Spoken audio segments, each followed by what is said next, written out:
Good afternoon, the world at noon. My name is Nathaniel Oyuguki. First headlines. Ballot box shorting in progress as APC presidential primary. Malawi secures World Bank loan to rehabilitate hydropower. UK designates monkeypox as a notifiable disease. And now the news in detail. In Nigeria, 14 at ongoing All Progressive Congress APC presidential primary has ended with electoral officials sorting ballot boxes inside Eagle Square, Abuja. The proceedings report from Abuja has it that former governor of Lagos State, Asiwaju Ahmed Tinubu, past President Yemi Osinbajo, and former Transport Minister Rotimi Amechi were top 3 leading contenders prior to the time of filing this report. 2,203 delegates have participated fully in the voting process of All Progressives Congress APC presidential primaries to determine the fate of Asiwaju Bola Tinubu, first President Yemi Osinbajo, Ahmad Lawan, and others. Meanwhile, some aspirants stepped down for the APC national leader and former Lagos State Governor Asiwaju Bola Ahmed Tinubu before the commencement of the election. They include Huju Kennedy Oheneye, Godswill Akpabio, Ibikunle Amosun, Dimeji Bankole, Senator Ajayi Boniface, Governor Mohammed Badaru of Jigawa State, and Governor Kayode Fayemi of Ekiti State, and others, while 40-year-old aspirant and Pastor Felix Nicholas stepped down for first President Yemi Osinbajo. President Lazarus Chakwera has disclosed that his government has secured a 60 billion kwacha soft loan from the World Bank to rehabilitate Kapchira hydropower in the next 6 months. Report says Kapchira was damaged and lost 135 megawatts due to tropical storm Hana, forcing the country to resort to load shedding. Chakwera disclosed this during the commissioning of the 20 megahertz Gulumoti solar project, which uses a battery storage system. He said the rehabilitation of Kapchira is very critical because it will ensure that the country stays focused on reaching the target of having 1,000 megahertz supplied to the grid within the next 3 years. While Chakwera also instructed Minister of Energy Ibrahim Matola to urgently resolve all government bureaucracy that hinders independent power producers from starting implementation. President Cyril Ramaphosa has voluntarily subjected himself before the ANC Integrity Commission,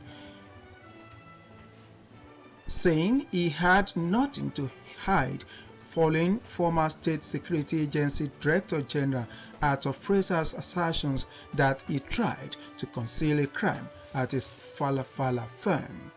The crime, according to reports, involves the firm being robbed of an alleged $4 million, although Ramaphosa further denied any involvement in criminal conduct, saying the money stolen were the proceeds from the business transactions of selling animals because he was a game farmer.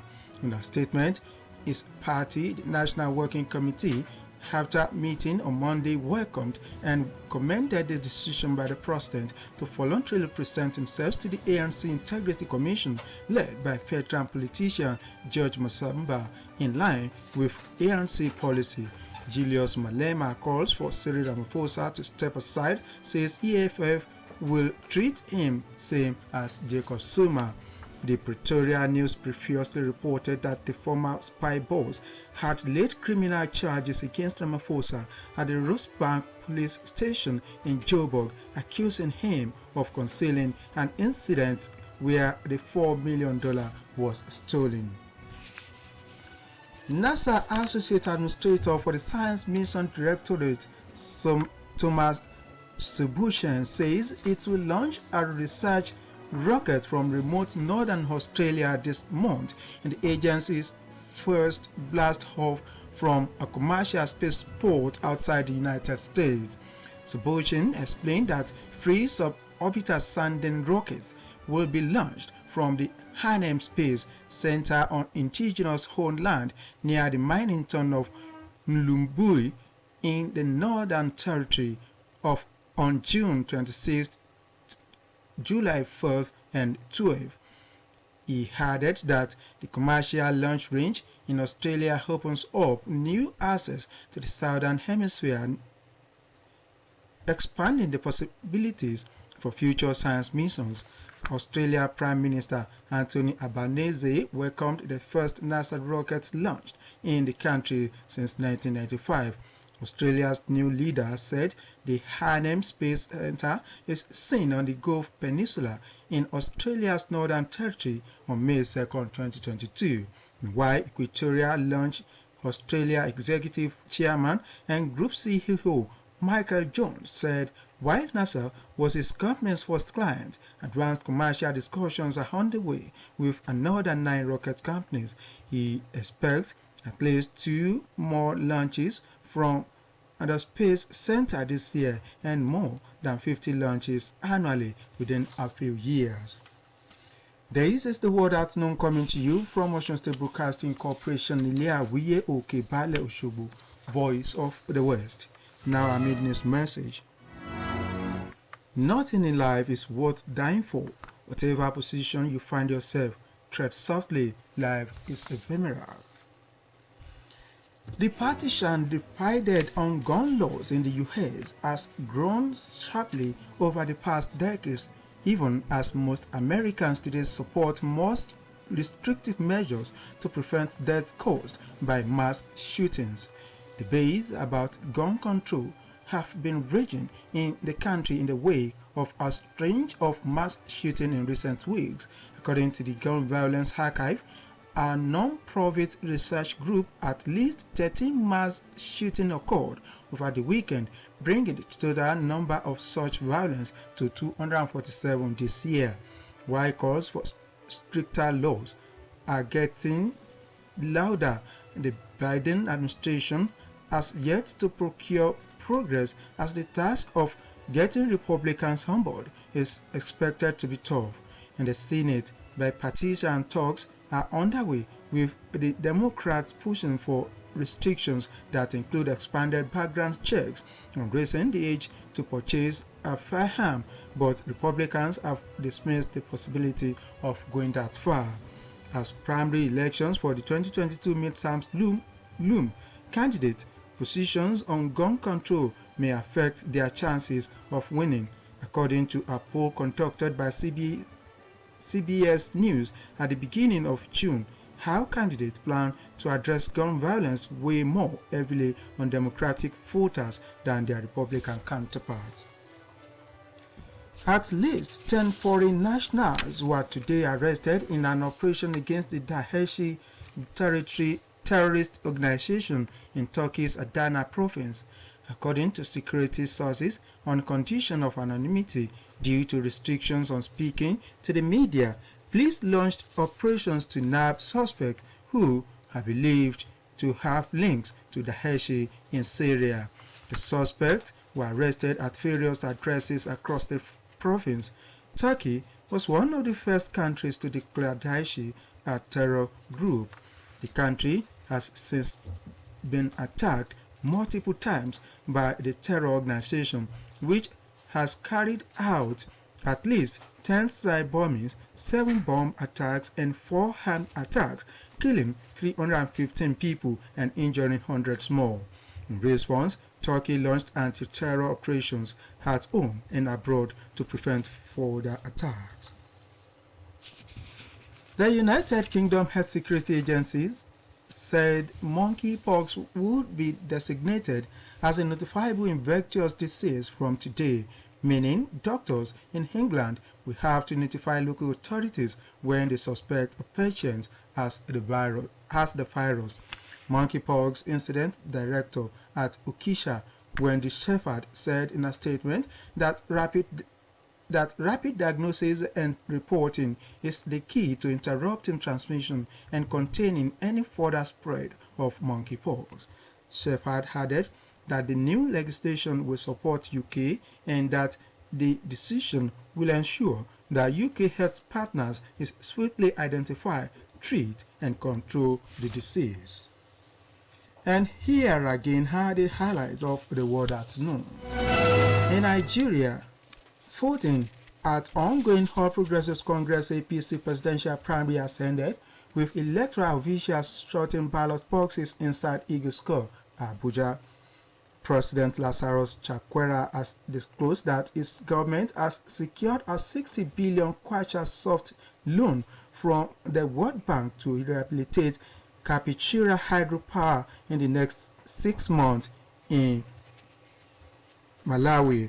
The UK Health Security Agency said monkeypox would be designated as a notifiable infectious disease from today, meaning doctors in England will have to notify local authorities when they suspect a patient has the virus.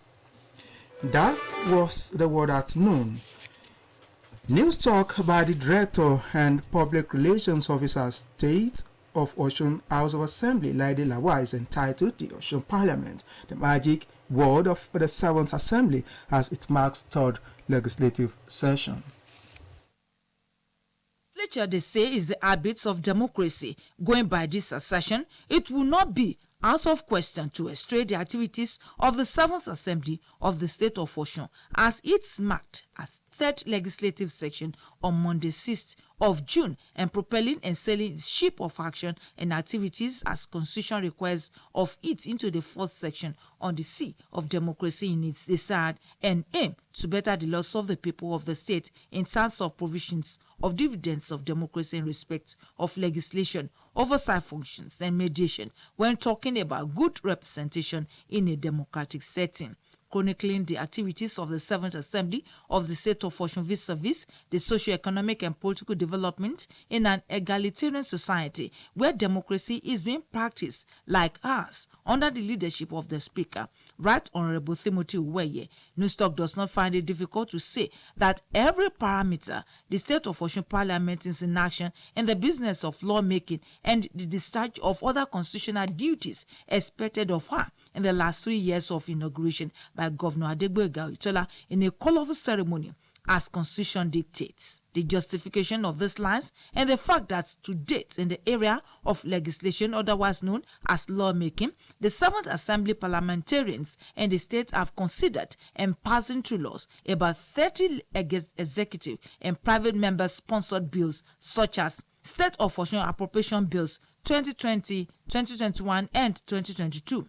Osun State Animal Grazing Regulations and Cattle Ranch Establishment Bill 2021, State of Osun Violence Against Person Prohibition Bill 2021, State of Osun Audits Amendment Bill 2021, and State of Osun Secret Court and Secret Society, among others. The 7th Assembly in the last 3 years has also passed a sizable number of resolutions that are of immense benefit to the people of the state, of which time and space cannot permit the script to mention, but they are there in the records of the Assembly as public documents. In the area of the oversight functions, the Assembly in the year under review lived up to expectation by all standards. All the 22 standing committees of the House are putting the executives, heads of ministerial and non-ministerial agencies and parastatals, local government functionaries, as well as contractors handling various projects for the state on their toes to ensure value for the public money expended